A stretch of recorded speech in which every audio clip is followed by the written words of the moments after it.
doing a show here pretty soon, okay? For Channel 23, do you understand? And we're sponsored by Intrepid Potash, which means that you're going to have to sit and be quiet, okay?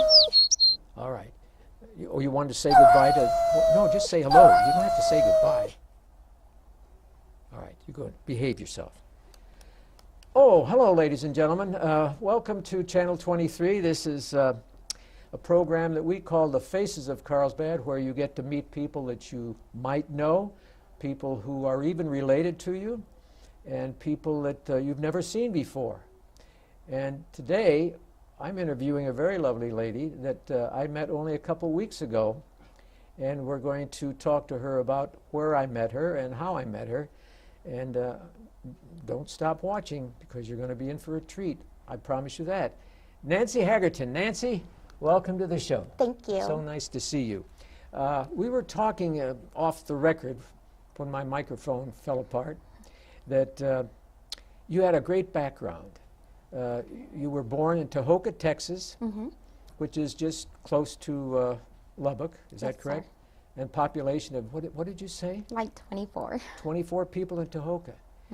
And you and your grandmother came back to Carlsbad, right? And my mom. And your mom. But you, on your mother's side, you were related to a famous person. And what was his name again? Wayne Newton. Wayne Newton. Yes. I know something about Wayne Newton. He's in Las Vegas. Yes. He's a big guy in Las Vegas, Nevada, correct? Yes, sir. He sure is. Have you ever seen him close up? No, but if you look at my grandma, just picture her as a guy, and they look identical.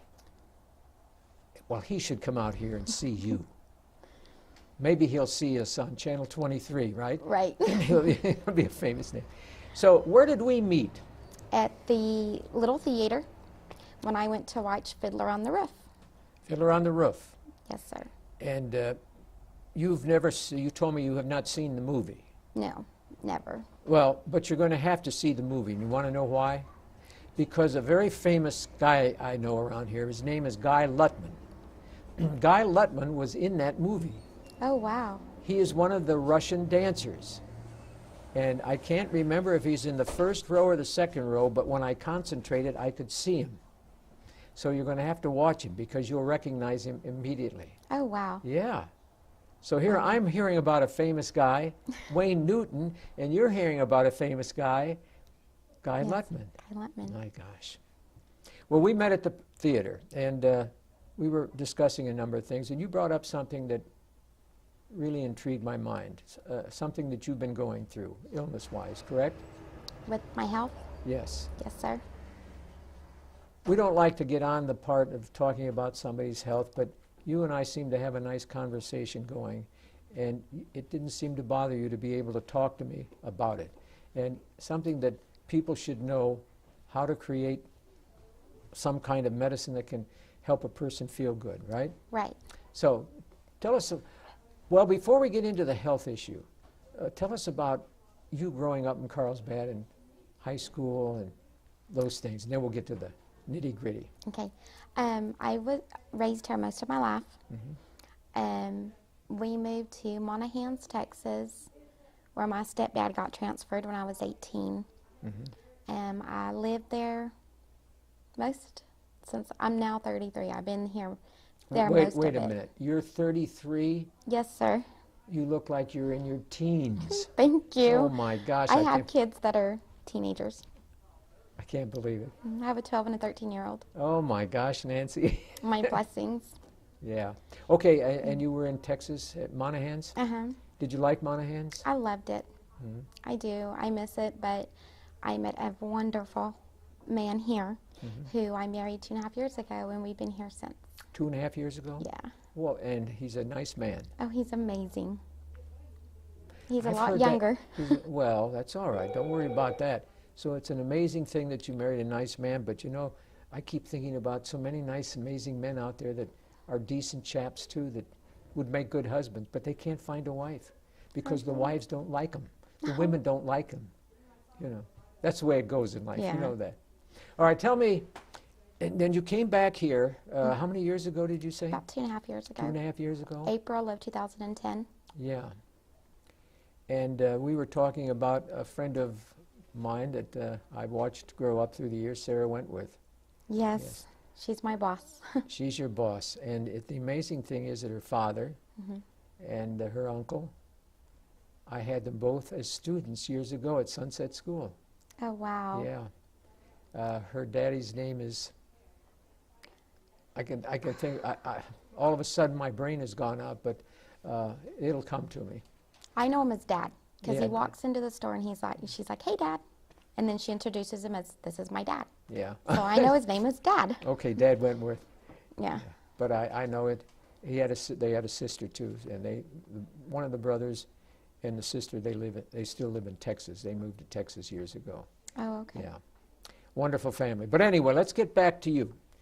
You had a health issue. What is Many. it?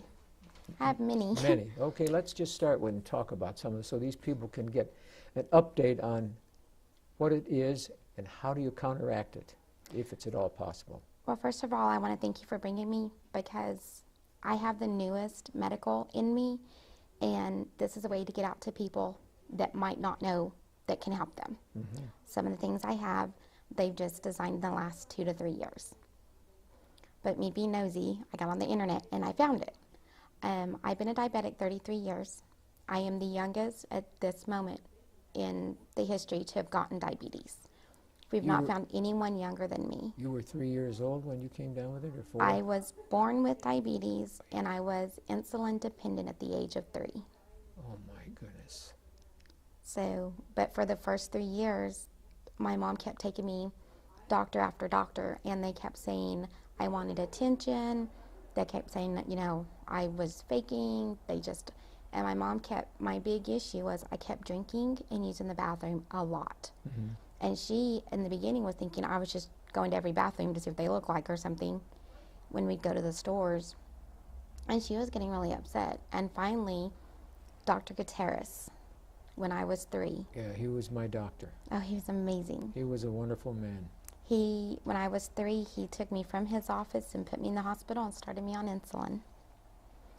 And my mom said my little arms were this big, and she was trained to give a shot in an orange.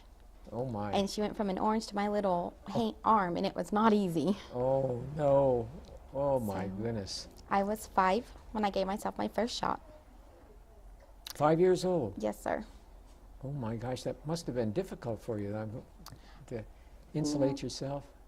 I'm actually blessed that I was born with it, or so young when I started taking insulin, because I know no other life.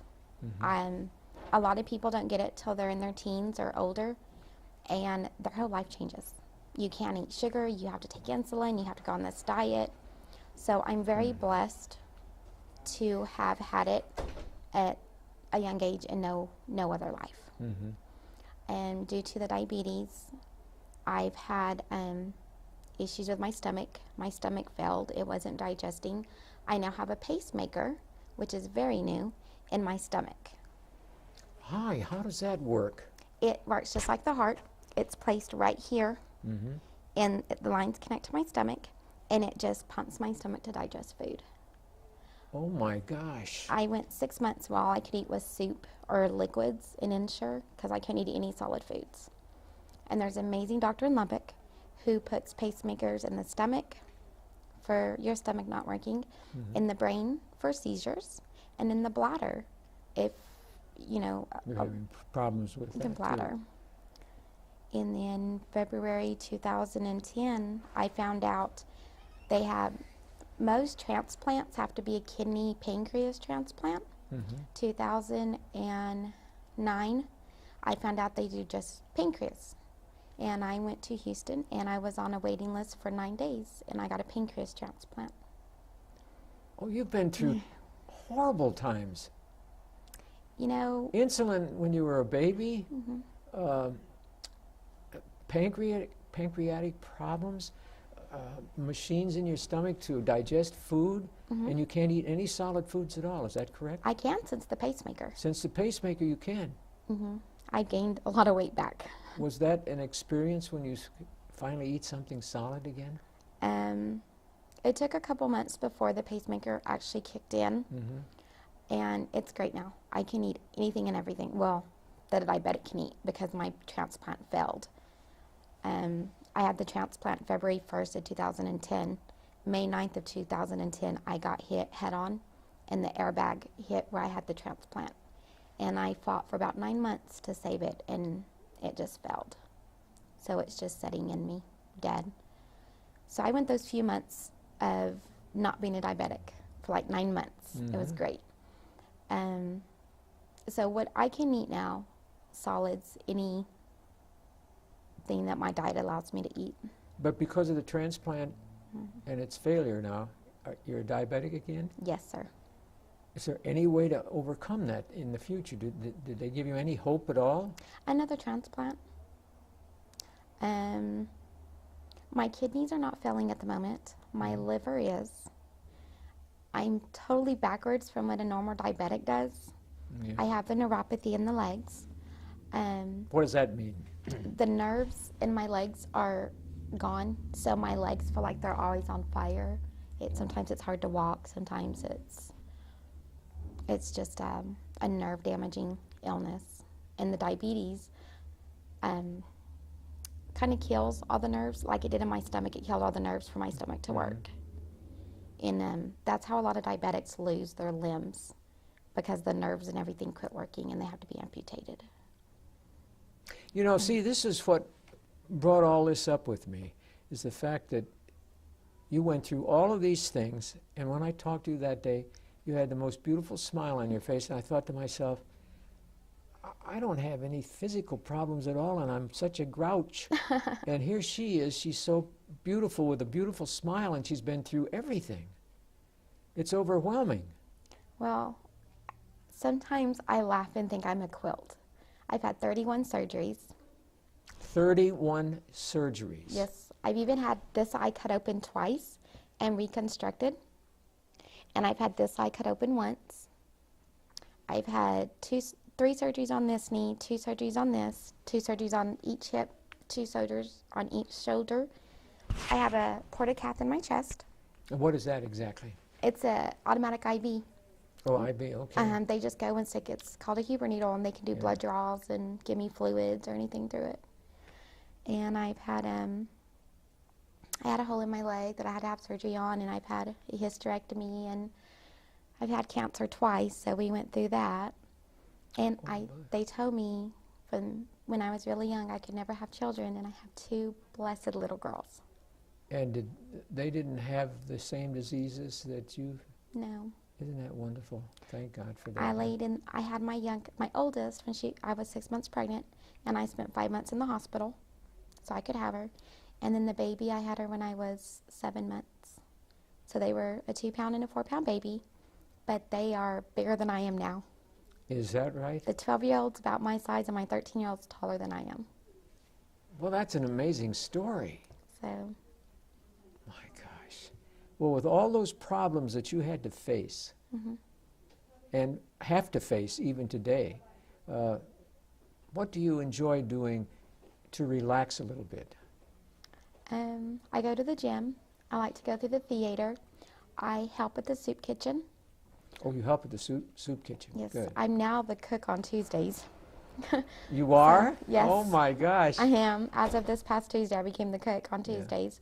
I work at Lehman's Tires, and sometimes I'll walk the beach, or my husband works out of town. When he comes in, we go, and I love to dance. So I stay pretty active. Do you like to sit sometimes and just read? I do. I just finished reading The Shack, 20 Minutes in Heaven, and 5 Minutes in Hell. Well, I read The Shack. That was a well-done book. Yes, it was. And the other one, that's just one book with two. No, it's 2 different books. 2 different books. And they are again? 5 Minutes in Hell is this little boy, actually, or this guy, he wasn't little, died and went to hell, and God gave him a second chance. But the stories he tells on it makes me think I'm so glad I'm a Christian.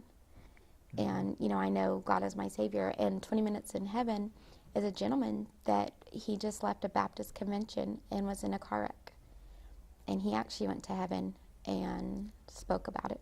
But what you've gone through, there isn't any part of your body that hasn't suffered. And you still have that beautiful smile. It's amazing. How do you manage that? I'm thankful it's me and not a little child or an older person that body couldn't handle it. I am stubborn and I will fight. Well, Guy Lutman and I are like that, but we gripe about everything. If we don't get our bottle of water in time, we threaten to take him to court, and neither one of us smile. You know, it's amazing. And here you are with that lovely smile. It's overwhelming. Thank you. I've been in 3 comas. It's been a battle. Is that right? I was 4 minutes away from them doing the ventilator, and my grandma sat beside my bed. My pastor from Texas came down, my parents, because I was here visiting my grandma at the time. Yeah. And 4 minutes, I had 4 minutes, and my grandma prayed and prayed, and she said, I woke up. And Dr. Rivero said, Nancy, do you know where you're at? And I was like, yep, I'm in ICU. And I walked out of ICU the next day. That's fantastic. So, I have God. I make God's life entertaining. Have you ever thought about writing a book about all of this? Oh, I can't write. Yeah, you could. I know you could. But the experience of the eye surgery, I mean, we're talking about, what did they have to do that to improve your eyesight? Was that it? Or when this eye got damaged, it kind of crushed the inside. An eye surgery should only take about 45 minutes at the most. Mine was 4.5 hours long. Mine's now in the books, and they use it at the eye doctor college in Houston. He cut it open, and the first time my retina, when it fell off, it like went into a ball. And so he had to open it up and put it back on with a sponge behind it. And I was still blind. It didn't work. So I went back, and he cut it back open and went in and put an oil bubble in it. It's another new technology that they do. And my doctor actually is one that founded how to do it. And I couldn't go in high altitude when I had the bubble, but it dissolved. And I now can see, I can kind of see you, but you're blurry in it. Well, that's all right. Don't feel badly about that, because I have a lot of people who say I'm blurry. Well, they said I'd be blind forever in it. And so I'm just thankful that I can see, you know, shadows. Yes. I can see how many fingers you hold up. And I go back to my eye doctor in a couple months to find out what if it's getting better, if I just need glasses. Now, the right eye is okay yet? Yes. My right eye, he did 1 surgery on it, and it's 20/20. That's absolutely overpowering, just to think of what you've gone through. How do you talk to younger people who have problems and tell them how to overcome their problems by smiling? No, I never have. You never have? You know, during all of this, the only thing I ever thought was I'd be alone the rest of my life. Sorry. No, that's all right. You know, who wants a sick? I've lost most of my teeth because of my illnesses. I can't afford the implants. And I never thought I'd find somebody. I thought I'd be a single mom the rest of my life. But you weren't. No. I And- found Eric. Oh, that's wonderful. He's got to be a wonderful man. You know his mom. She's a teacher, Deborah Haggerton. Yes, yes. Yes, he is amazing. That is absolutely wonderful. And when he sees you on Channel 23, he's going to say to himself, I didn't know I was that nice. You He know? doesn't. No, he's going to he's a very modest person, isn't he? That's He nice. is. Yeah. No one thought we would make it 6 weeks because we dated a month and got married. Because my doctors in Houston called and said, oh my gosh, you answered the phone. And I said, well, yeah, you called me. And they said, your blood work shows you should be dead. They told my husband, enjoy the rest of the time with her because she's not going to make it. Only half my heart works. I said they wouldn't make it 6 months. And it's been 2.5 years. My gosh. May 3rd of this year was 2 years we've been married. That is... And you can't tell. You think we just fell in love yesterday.